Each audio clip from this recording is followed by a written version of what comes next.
आयुष्य जगायचं तर लहान मुलांसारखं जगावं, भेटलं तरी आनंदी आणि हातातून सुटलं तरी आनंदी।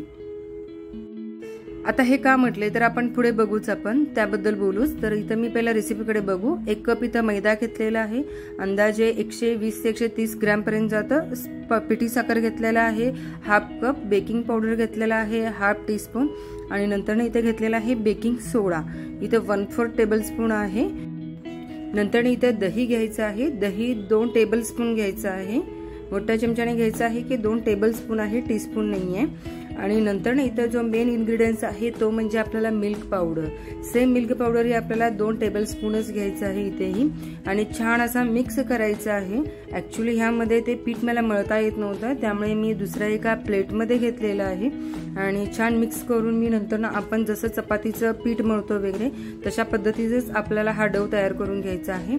आणि नंतर 1 टीस्पून आपल्याला इथे तेल घाला, त्यामुळे मस्त असा छान पद्धतीने जेवढं छान मिळाल ना तेवढे आपली ही डोनट्स ही छान होऊन जातात। आणि जर तुम्हाला वाटल्यास तर ह्यामध्ये तुम्ही दूधही घालू शकता किंवा पाणी घालू शकता। मी इथे किंचितच इथे मी दूध घातलेलं आहे, आणि जास्त पातळ होता कामा नाहीये, त्यामुळे डव ही थोडासा आपल्याला घट्टसर हवाच आहे। सो त्यामुळे त्या पद्धतीनेच आपल्याला इथे ना की पीठ मळून घ्यायचं आहे। अशा पद्धतीने छान आपल्याला मळून घ्या आणि डव तयार करून घ्या। आणि हा डव आपल्याला ना की एक अर्धा तास तरी आपल्याला ॲज इट इज तसाच ठेवून द्यायचा आहे, की कारण ते फुलू द्यायचं आहे आपल्याला। म्हणून नंतर इथे अर्धा तासानंतर ना आपण भेटूच।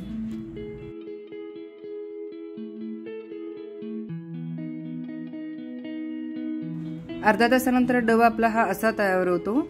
नंतर थोडं हेही आपल्याला पीठ मळून घ्यायचं आहे, आणि वाटल्यास तुम्ही इथे ना की थोडंसं मैदा लावून आपण मळू शकतो, म्हणजे जास्त नाही लावायचं आहे, कारण तो फक्त ना की मळता यावा ह्या पद्धतीनं थोडंसं लावून ना की तुम्ही मळून घेऊ शकता। अशा पद्धतीनं आपला हा डव तयार झालेला आहे, मस्त असा डव तयार होईल। आणि नंतर हे आपल्याला लाटून घ्यायचं आहे, मोठाच गोळा करून घ्या, आणि जसं आपण लाटतो तशामध्ये फक्त इथे एक काम करायचं आहे की जे काही आपण गोळा घेऊन लाटतो ना तर ते लाटताना त्याची जाडी ना थोडीशी जाड ठेवायची आहे, पातळ लाटू नका, कारण त्याशिवाय ते आपल्याला फुगणार नाहीये।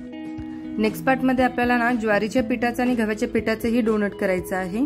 बघू आपल्याला तोही आपल्याला कधी वेळ मिळतो तर मी नक्की बनवेन तेही आपल्या गव्हाच्या पिठासाठी आणि ज्वारीच्या पिठाचंही। फक्त इथे मैदा भुरभुरायचा, त्यामुळे जास्त यूज करू नका। अशा पद्धतीने छान आपला डवही तयार झालेला आहे, आणि हेही आपल्याला आता लाटायला घेऊ।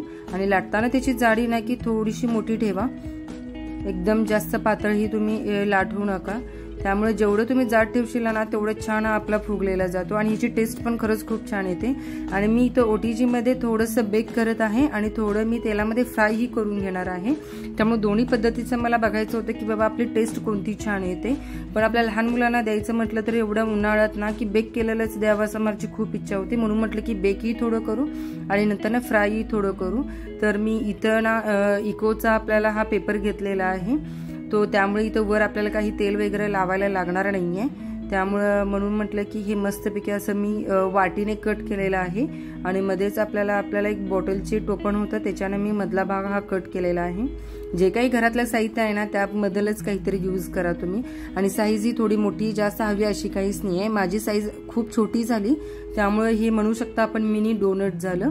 अशा पद्धतीने छान असा हा मी मिनी डोनटच तयार केला, कारण श्रीशाला ही सगळ्या छोट्या छोट्या गोष्टीच आवडतात, खूप मोठ्या गोष्टी ही तिला आवडत नाहीये, त्यामुळे मी अशा पद्धतीने छान छोटे छोटे करून घेतले। आणि नंतर ना तोपर्यंत हे झाल्यावरती मी ओव्हन ही प्रीहीट करायला ठेवली। मस्त असं प्रीहीट करून झालं की आपल्याला लगेच ट्रे आपल्याला आतमध्ये आपल्याला बेक करता येईल, त्यामुळे इथे मी 10 मिनिटं प्रीहीट करायला ठेवून दिली। आणि नंतर ना बाकीचे डोनट्स मी ही लाटून छान अशी साईज मध्ये करून घेतली, आणि नंतर प्रीहीट झाल्यानंतर मी आत बेक करायला ठेवले।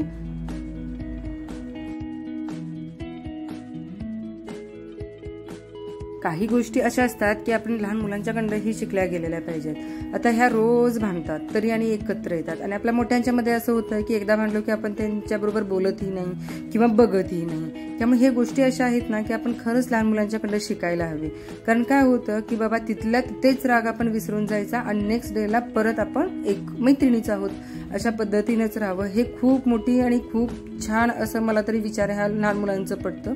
त्यामुळे म्हणतात ना की बाबा आयुष्य जगावं तर खरंच लहान मुलांसारखंच जगावं, त्यामुळे नो टेन्शन विदाऊट टेन्शन आपण जगू शकतो।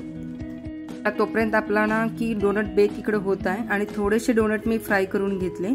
छोटे छोटेच केलेले आहेत मी, मिनी डोनट्सही केलेले आहेत. त्यामुळे अशा पद्धतीने छान ही आपले डोनट्स फुललेले आहेत मस्त असा. आणि पटकन आपल्याला चॉकलेट सॉस करून घ्यायचा आहे. व्हाईट आणि गनाश करून घेतलेला आहे मी, व्हाईट आणि आपला डार्क चॉकलेटचा. हा आहे व्हाईट चॉकलेट आणि डार्क चॉकलेटचा ही दोन्ही मी तयार करून घेतलेला आहे. गरम पाण्यामध्ये डबल बॉइलिंग करून घ्यायचं आहे. डबल बॉइलिंगमध्ये की हे असे होऊन जातात. थोडंसं डार्क व्हाईट चॉकलेट ना थिक झालं थोडा वेळ ठेवल्यानंतर ना, आणि हा आपला आहे डार्क चॉकलेट. मस्त असा आपला तयार झालेला आहे. बघता क्षणीच असं एवढा छान वाटत होतो ना की पटकन खावं असं, आणि त्यामुळे अशा पद्धतीनं ही आपल्याला छान झालेलं आहे. चला तर पटकन लाईक करा, शेअर करा, सबस्क्राईब करायला विसरू नका. तुम्ही घरी पटकन बनवून बघा कसे होतात. आणि नेक्स्ट टाइम आपण ज्वारीच्या पिठाचं आणि गव्हाच्या पिठाचंही आपल्याला बनवायचं आहे, तेही आपण बघू. गार्निशिंग मस्त असं करा, त्यामुळे मुले खूप आवडीनं खातात. आणि व्हिडिओ कसा वाटला, आवडल्यास लाईक करा, शेअर करा, सबस्क्राईब करायला विसरू नका.